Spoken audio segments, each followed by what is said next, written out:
très vite dans l'écriture de Angor, j'ai senti que je n'aurais pas assez de place pour décrire tout ce que j'avais à dire, notamment autour de l'organisation que j'avais créée, qui est une espèce de hiérarchie dans le mal en fait, axée autour de 3 cercles. Les lecteurs de Angor connaissent bien le schéma. Et oui, dans l'écriture, j'avais déjà 650 pages dans Angor et je me suis dit, c'est pas possible, je ne pourrais pas parler de tout ce que je veux, notamment sur cette personne qui est en fait le grand organisateur de toute cette structure. Et je me suis dit, fallait que je lui consacre un roman pour aborder en fait cette notion de mal. Aujourd'hui, quels sont les gens qui cherchent à nuire à l'humanité, de quelle façon. Voilà, j'ai voulu creuser le sujet à fond. Alors, Pandemia et Angor sont 2 romans complètement différents qui peuvent être lus même dans n'importe quel sens, je dirais.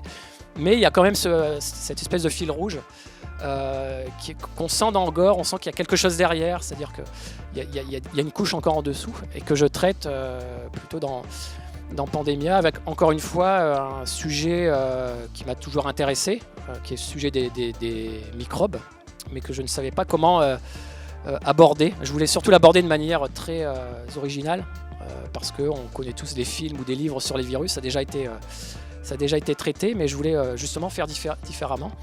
Et voilà, j'ai trouvé le vrai déclic, ça a été de dire le virus ne vient pas forcément d'un laboratoire. Il peut venir de la nature, et de la nature qui est juste à côté de chez nous. Et c'est ça qui a été vraiment l'élément déclencheur de l'écriture du livre.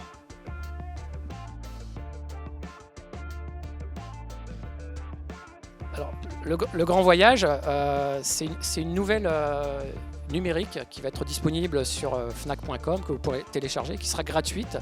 C'est une espèce d'introduction à Pandemia, c'est-à-dire que c'est une petite histoire d'une 50aine de pages qui parle d'une jeune maman et de son fils qui décident de faire une croisière low cost.